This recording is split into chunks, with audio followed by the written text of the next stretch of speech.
इस वीडियो में हम पढ़ेंगे जनरल स्टडीज। पहला क्वेश्चन है, राष्ट्रपति का अध्यादेश निर्गत करने की शक्ति प्रेरित है। तो जो प्रेसिडेंट का ऑर्डिनेंस मेकिंग पावर है वो किससे प्रेरित है, किस एक्ट से प्रेरित है? तो वो प्रेरित है गवर्नमेंट ऑफ इंडिया एक्ट 1935 पे। ठीक है, तो ऑर्डिनेंस मेकिंग पावर सबसे पहले जो मेंशन हुआ था इसी एक्ट में मेंशन हुआ था। और जो प्रेसिडेंट का ऑर्डिनेंस मेकिंग पावर है वो कौन सा आर्टिकल बताता है? वो बताता है आर्टिकल 1, 2, 3। और गवर्नर का ऑर्डिनेंस मेकिंग पावर बताता है आर्टिकल 213। तो 2 को इधर कर दो, 1 को इधर कर दो, तो गवर्नर का आ जाएगा। और प्रेसिडेंट का 1, 2, 3 होता है और गवर्नर का 2, 1, 3 ऑर्डिनेंस मेकिंग पावर होता है। ठीक है, अगला क्वेश्चन है, भारतीय विधान पालिका प्रथम बार द्विशासनीय बनाई गई। मतलब द्विशासनीय का मतलब होता है जैसे अभी हमारे जो लेजिस्लेटिव बॉडीज हैं, दो लेजिस्लेटिव बॉडी है सेंटर में, एक है लोकसभा, एक है राज्यसभा। ठीक है, तो ये द्विशासनीय बॉडी है। ठीक है, तो इसको पहली बार कब बनाया गया था? तो ये बनाया गया था काउंसिल ऑफ इंडिया एक्ट 1919 से। ठीक है, अब अगला क्वेश्चन है, 1919 के भारत शासन अधिनियम की निम्नलिखित में से कौन सी प्रमुख विशेषताएं हैं? मतलब इंडियन काउंसिल एक्ट की फीचर्स बताने हैं, कौन कौन से हैं। ठीक है, तो पहला है प्रांतों की कार्यकारिणी सरकार में द्वैध शासन की व्यवस्था। ठीक है, तो जो इंडियन काउंसिल एक्ट का जो है पहली बार जो है स्टेट में डुअल गवर्नमेंट, स्टेट में की बात कर रहा हूँ। ठीक है, तो इंडियन काउंसिल एक्ट 1919 में पहली बार स्टेट में डुअल गवर्नमेंट आया था। अब डुअल गवर्नमेंट होता क्या है अब ये समझते हैं पहले। जैसे हमारे स्टेट में जो लेजिस्लेटिव बॉडीज हैं, एक तो है विधानसभा, एक है विधान परिषद। ठीक है, विधानसभा, विधान परिषद, तो ये एक लेजिस्लेटिव बॉडीज होती है जिनके पास लेजिस्लेशन करने का पावर होता है। ठीक है, और एक होता है गवर्नर स्टेट का। ठीक है, तो जो उस समय जो गवर्नर था उसके पास इन लेजिस्लेटिव बॉडी से ज्यादा पावर हुआ करती थी। ठीक है, ये उनको ओवर रूल भी कर सकता था। तो होता क्या था कि स्टेट में दो पावर हो गए, दो सेंटर ऑफ पावर हो गए, एक तो लेजिस्लेटिव बॉडीज हो गए, एक हो गए गवर्नर। ठीक है, तो इसे डुअल गवर्नमेंट बोलते थे। ठीक है, तो स्टेट में सबसे पहली बार किसने बात किया था? वो बात किया था इंडियन काउंसिल एक्ट 1919 में। ठीक है, और आगे हम देखेंगे कि सेंटर में डुअल गवर्नमेंट की बात किसने की थी। सेंटर में डुअल गवर्नमेंट की सबसे पहले बात गवर्नमेंट ऑफ इंडिया एक्ट 1935 ने की थी। ठीक है, तो कंफ्यूज मत होइएगा कि स्टेट में सबसे पहले डुअल गवर्नमेंट की बात इंडियन काउंसिल एक्ट 1919 ने किया था और सेंटर में डुअल गवर्नमेंट की बात पहली बार गवर्नमेंट ऑफ इंडिया एक्ट 1935 ने किया था। तो पहला स्टेटमेंट सही है। दूसरा स्टेटमेंट, मुसलमानों के लिए पृथक सांप्रदायिक निर्वाचन मंडलों की व्यवस्था, मतलब कम्युनल इलेक्टोरेट की बात कर रहा है। मतलब मुसलमानों के लिए जहां से वो चुनाव लड़ेंगे वहां उनके लिए रिजर्व करना कुछ सीटें। ठीक है, तो ये इंडियन काउंसिल एक्ट ने इसकी बात नहीं की थी, तो ये स्टेटमेंट गलत है। सबसे पहले कम्युनल इलेक्टोरेट की बात किसी ने की थी, तो वो की थी मॉरले मिंटो रिफॉर्म 1909 ने, इसको बोलते हैं इंडियन काउंसिल एक्ट 1909। ठीक, दूसरा स्टेटमेंट गलत है। अब तीसरा स्टेटमेंट क्या है? केंद्र द्वारा प्रांतों को विधायनी शक्ति का हस्तांतरण, तो ये स्टेटमेंट सही है। मतलब जो पहली बार इंडियन काउंसिल एक्ट 1919 ने स्टेट्स को कुछ लेजिस्लेटिव पावर ट्रांसफर किए थे। ठीक है, तो पहला स्टेटमेंट और तीसरा स्टेटमेंट सही है और दूसरा स्टेटमेंट गलत है। अब आते हैं अगले क्वेश्चन पे। भारत परिषद की समाप्ति किसके द्वारा हुई थी? मतलब इंडियन काउंसिल की जो समाप्ति हुई थी किस एक्ट के द्वारा हुई थी? तो वो हुई थी गवर्नमेंट ऑफ इंडिया एक्ट 1935 के द्वारा।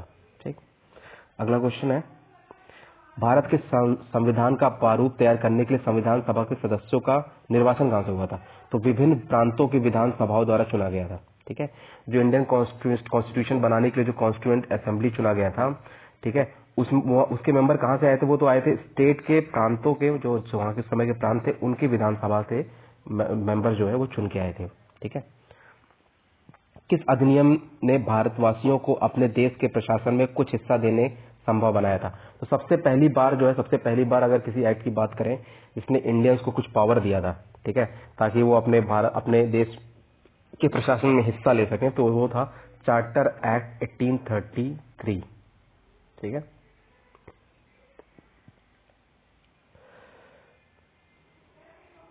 अब आते हैं मैच द फॉलोइंग पे। मैच द फॉलोइंग में देखेंगे एब्रो घाटी। अभी एब्रो घाटी कहाँ है? एब्रो घाटी आपका जो है ये स्पेन में है। ठीक है, ये एक वैली है स्पेन में।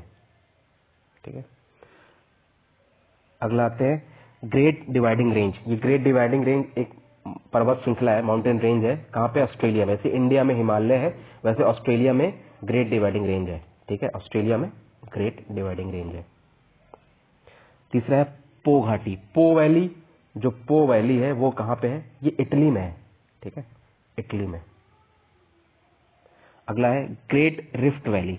तो ग्रेट रिफ्ट वैली अफ्रीका में है। ठीक है, अफ्रीका में, अफ्रीका में है ग्रेट रिफ्ट वैली।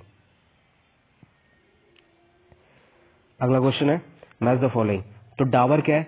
तो डावर मैं बताता हूँ, डोवर एक स्टेट है। ठीक है, डोवर जो है एक स्टेट है। ये कहाँ पे है? ये है इंग्लैंड में। ठीक है, ये इंग्लैंड के बॉर्डर पे है। ठीक है, और ये कनेक्ट करता है डोवर स्ट्रेट नॉर्थ सी को और इंग्लिश चैनल को। ठीक है, और यहीं पे एक क्लिफ है, डोवर स्ट्रेट पे ही एक क्लिफ है जिसको डोवर बोलते हैं। तो ये डोवर जो है एक क्लिफ है। अगला है हडसन मोहाक। ठीक है, तो हडसन मोहाक क्या है? ये हडसन मोहाक यूएस में एक रिवर वैली है, नदी घाटी है, रिवर वैली। ठीक है, एक नदी घाटी है। अगला आता है किलिमंजारो। तो किलिमंजारो जो है हम सबको पता है कि अफ्रीका में एक सबसे बड़ा पर्वत चोटी है अफ्रीका का, किलिमंजारो। ठीक है, और ये एक वॉल्केनिक माउंटेन भी है। ठीक है, ये एक वॉल्केनिक माउंटेन भी है। तो ये पर्वत है एक अफ्रीका में। ठीक है, उसके बाद से आता है बोलीविया। बोलीविया एक कंट्री है साउथ अमेरिका में। ठीक है, साउथ अमेरिका में कंट्री है जो प्लेटू पे बसा हुआ है, तो इसको एक प्लेटू कहेंगे, बोलीविया को।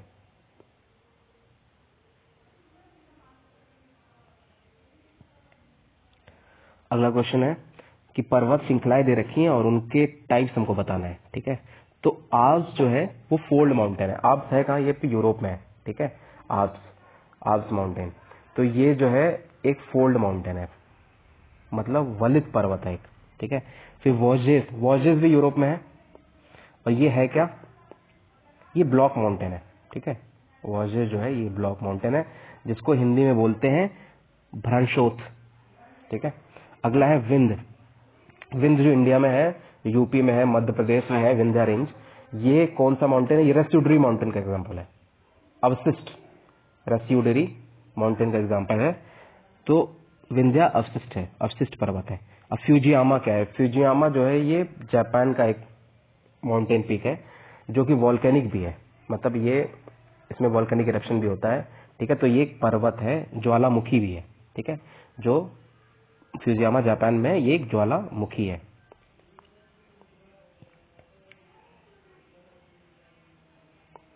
अगला क्वेश्चन है एजेंडा 21 से रिलेटेड है। समाचार में कभी कभी देखे जाने वाले एजेंडा 21 के संदर्भ में निम्नलिखित कथनों पर विचार कीजिए, कौन सा कथन सही है। ठीक है, अब एजेंडा 21 है क्या, मैं बताता हूं। पहले 1992 में अर्थ समिट हुआ था। ठीक है, कहाँ हुआ था? ब्राजील के रियो में हुआ था, रियो डी जेनेरियो में। ठीक, इसमें जो है एजेंडा 21 इन्वायरमेंट से रिलेटेड एक 21 पॉलिसी थी, जिसका कार्यान्वयन पूरे देश में करना था। ये सस्टेनेबल पॉलिसी थी। ठीक है, जो इन्वायरमेंट को बचाने के लिए थी। ठीक है, सस्टेनेबल पॉलिसी थी। तो पहला स्टेटमेंट देखते हैं इसका। ये धाड़ी विकास के लिए एक वैश्विक कार्य योजना है, जो कि सही है एकदम। ठीक है, 2002 में जोहान्सबर्ग में हुए धाड़ी विकास पर शिखर सम्मेलन, world summit on sustainable development में इसकी उत्पत्ति हुई। ये गलत है, इसकी उत्पत्ति 1992 में अर्थ समिट में हुई थी। ठीक है, और अगला क्वेश्चन देखते हैं। पृथ्वी सम्मेलन +5 आयोजित कब हुआ था? तो जो अर्थ समिट जो पहला हुआ था वो 1992 में हुआ था। उसके बाद अर्थ समिट +5 मतलब पृथ्वी सम्मेलन +5 जो पहली बार हुआ था वो 1997 में हुआ था। ये हुआ कहाँ था? न्यूयॉर्क में हुआ था। ठीक है, और हमने ऊपर अभी पढ़ा कि पृथ्वी सम्मेलन +10 जो कि 2002 में हुआ था, क्योंकि पहला जो हुआ था अर्थ समिट 1992 में हुआ था, तो इसका +10 जब होगा तो 2002 में ही होगा ना, 10 साल बाद। तो ये कहाँ पे हुआ था? ये अफ्रीका के जोहान्सबर्ग में हुआ था, जोहान्सबर्ग में हुआ था। अगला क्वेश्चन है निम्नलिखित में से कौन सा भारत में सतत विकास लक्ष्य को कार्यान्वयन के लिए नोडल एजेंसी है? जो सस्टेनेबल डेवलपमेंट गोल है, एसडीजीज हैं जो, ठीक है, इनको इंप्लीमेंट करने के लिए नोडल एजेंसी इंडिया में कौन सी है? वो है नीति आयोग। नीति आयोग। ठीक है, अगला क्वेश्चन निम्नलिखित कथनों पर निम्नलिखित कथनों में से सतत विकास लक्ष्य भारत में 230 तक सभी के लिए पानी की उपलब्धता इसके स्थायी प्रबंधन को लक्षित करता है करेगा। तो कौन सा एसडीजी वाटर अवेलेबिलिटी की बात करता है, मतलब पानी की बात करता है, ठीक है, तो एसडीजी 6 करता है, ठीक है। ये यूपीपीसीएस 2019 का क्वेश्चन है। तो इसमें जो है एसडीजीज को पूरा करने का लक्ष्य जो रखा गया वो 2030 तक रखा गया है, सस्टेनेबल डेवलपमेंट गोल को पूरे दुनिया को ये पूरा करना है। तो ये एसडीजी 6 जो है ये वाटर अवेलेबिलिटी की बात करता है। अगला क्वेश्चन है, निम्नलिखित कथनों पर विचार कीजिए। कृषि मृदाएं पर्यावरण में नाइट्रोजन के ऑक्सीजन ऑक्साइड निर्मुक्त करती हैं। तो हमें पता है कि एग्रीकल्चर फीड जो है वो एनवायरमेंट में क्या रिलीज करती है, नाइट्रोजन के ऑक्साइड, जैसे NO2, ठीक है, और ये सब ऑक्साइड जो नाइट्रोजन के ये रिलीज करते हैं। तो पहला स्टेटमेंट सही है। मवेशी पर्यावरण में अमोनिया निर्युक्त करते हैं, ये भी सही है। मवेशी मतलब जानवर, जैसे गाय हो गया, बैल हो गया, भैंस हो गया, ये अमोनिया रिलीज करते हैं एनवायरमेंट में, ठीक है, तो ये भी स्टेटमेंट सही है। अगला स्टेटमेंट है, कुक्कुट उद्योग पर्यावरण में अभिक्रियाशील नाइट्रोजन यौगिक निर्मुक्त करते हैं। तो कुक्कुट आयोग जो है ऐसे नाइट्रोजन के ऐसे यौगिक रिलीज करते हैं जो कि जिससे रिएक्शन नहीं होता, अभिक्रियाशील, जिसमें रिएक्शन नहीं होता, तो ये भी सही है।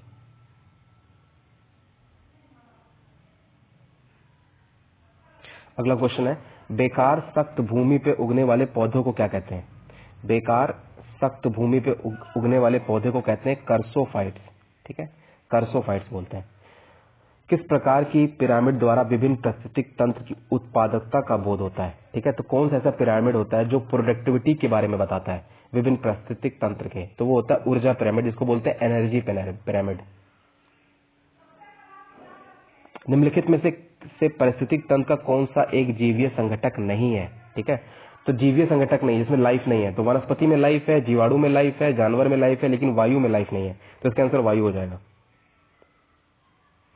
अगला क्वेश्चन है, 1985 से हर वर्ष भारत सरकार अक्टूबर के पहले सोमवार को विश्व हैबिटेट दिवस मनाता है। अभी हैबिटेट होता क्या है? जिसमें हैबिटेट होता है मतलब आप होम इसको कह सकते हैं, ठीक है, मतलब वर्ल्ड में जितने भी क्रिएचर्स हैं उनके होम को आप जो है एनवायरमेंट में जो आपका होम होता है उसको हैबिटेट कहते हैं। तो ये कब मनाया जाता है हैबिटेट डे? ये अक्टूबर के पहले सोमवार को मनाया जाता है, ठीक है। अगला क्वेश्चन है, इकोसिस्टम में टिकाऊ जैव समूह कहलाता है, पारिस्थितिक तंत्र में टिकाऊ जैव समूह क्या कहलाता है? इकोटोन कहलाता है। अंतर्राष्ट्रीय अम्लावश सूचना केंद्र स्थापित कहाँ है? ये बताइए कहाँ पे? Acid rain centre, international acid rain information centre कहाँ पे स्थित है? तो ये है नॉर्वे के ओस्लो में, कैपिटल जो है नॉर्वे का ओस्लो में ये स्थित है, ठीक है। पारिस्थितिक निकेत निक की संकल्पना को प्रतिपादित किसने किया था? तो जो निक है ना, ये निक जो बोलते हैं जिसको निशे बोलते हैं इसको, ठीक है, तो ये जो है किसी भी क्रिएचर का एनवायरमेंट में उसका फंक्शन को बताता है, ठीक है, निशे, ठीक है। तो इसकी संकल्पना किसने प्रतिपादित सबसे पहले किया था? ग्रिनेल ने किया था, ठीक है, ग्रिनेल ने। अगला क्वेश्चन है, ओटाक्स मापनी का प्रयोग निम्नलिखित में से किसके मापन के लिए किया जाता है? ओटाक्स जो है वो किसके मापन के लिए किया जाता है? तो ये किया जाता है मेधाच्छादन की मात्रा को, मतलब क्लाउड कितना है ना, उसके मापन को मापने के लिए। एनवायरमेंट में क्लाउड कितना है, मतलब स्काई में कितना क्लाउड है उसको मापने के लिए ओकटास का इस्तेमाल किया जाता है, ठीक है। आइसोहेल रेखाएं द्वारा क्या प्रदर्शित किया जाता है? तो सबसे पहले हम जान लेते हैं आइसोहेल है क्या। आइसोहेल ग्लोब पे एक ऐसी लाइन होती है जहां जहां से ये लाइन पास करती है वहां का सन टेम्परेचर एक ही होता है, ठीक है। तो इस लाइन पे पड़ने वाले सारे सिटीज का जो सन टेम्परेचर होगा एक होगा। अगर यहाँ 35 डिग्री है तो यहाँ भी 35 डिग्री होगा, यहाँ भी 35, यहाँ भी 35। तो वो लाइन जो है ना वो आइसोहेल कहलाती है, जो एक ही टेम्परेचर सन टेम्परेचर वाले सिटीज को कनेक्ट करती है। तो इसको बोलते हैं क्या कनेक्ट करती है? ये सामान्य धूप को, ठीक है।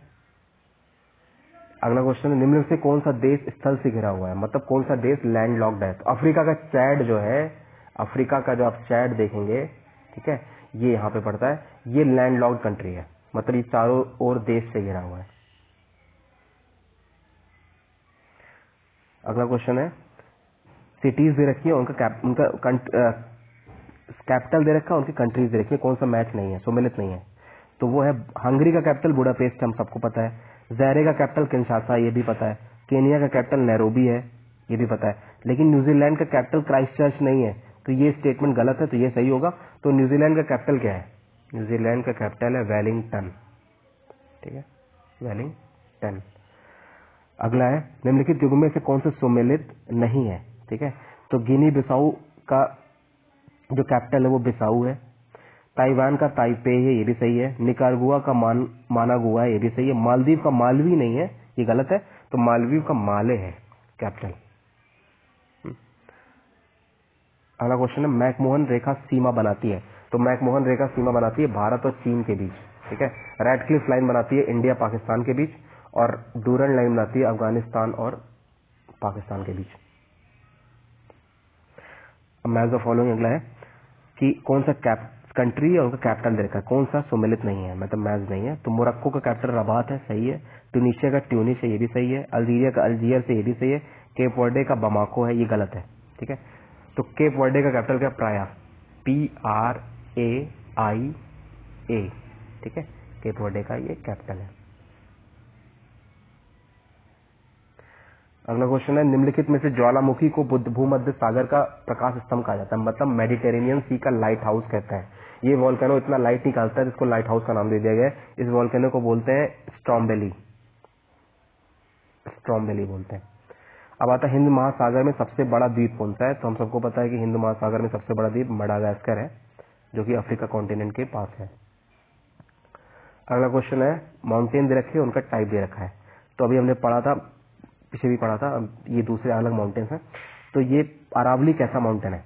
ठीक है, अरावली जो है, जो राजस्थान में है, जो दिल्ली से स्टार्ट होकर राजस्थान गुजरात तक जाती है, ये जो है ये एक आपका क्या है, अवशिष्ट पर्वत है, मतलब रेसिडुअल माउंटेन है अरावली। ठीक है, अरावली जो है एक रेसिडुअल पर्वत है।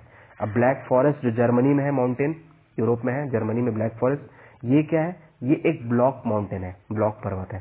ठीक है, अब माउंट कैटापॉक्सी एक ज्वालामुखी है, ये कहाँ पे? इक्वेडर में है। ठीक है, इक्वेडर, ये साउथ अमेरिका में है। तो ये एक ज्वालामुखी पर्वत है, वोल्केनिक माउंटेन है। विंध्य क्या है? जो विंध्या रेंज है वो क्या है? ये एक फोल्ड माउंटेन है, इसको वलित पर्वत भी बोलते हैं। विंध्य जो आपका उत्तर प्रदेश में है, मध्य प्रदेश में विंध्या रेंज, वो आपका एक फोल्ड माउंटेन है। ठीक है, क्या है? फोल्ड माउंटेन है। अब आगे देखते हैं, अगला क्वेश्चन है निम्नलिखित में से कौन सी नदी का निक्षेपात्मक स्थल रूप नहीं है? मतलब नदी का स्थल रूप नहीं है। बाढ़ का मैदान नदी बनाती है, वो तो है।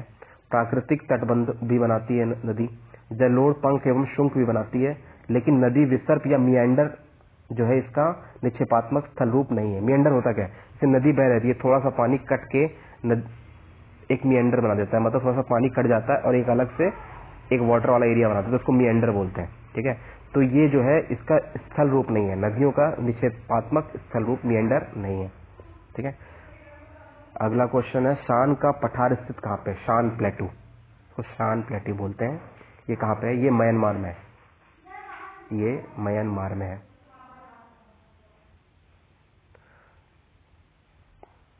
अगला क्वेश्चन देखते हैं कि केंद्र में द्वैध शासन किस अधिनियम के अंतर्गत स्थापित किया गया? अभी हमने पढ़ा था कि जो है सेंटर में, मैंने बताया था आपको कि जो सेंटर में डुअल गवर्नमेंट आया था वो गवर्नमेंट ऑफ इंडिया एक्ट 1935 से आया था।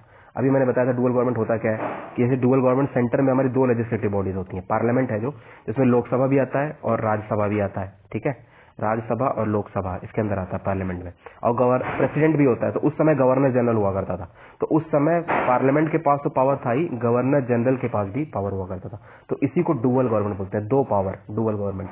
तो ये सबसे पहले सेंटर में किसने बात किया था? गवर्नमेंट ऑफ इंडिया एक्ट 1935 ने किया था। स्टेट में हमने पीछे पढ़ा था कि स्टेट में डुअल गवर्नमेंट की सबसे पहले बात किसने की थी? इंडियन काउंसिल एक्ट 1919 ने की थी। ठीक है, अब आते हैं अगला क्वेश्चन पे।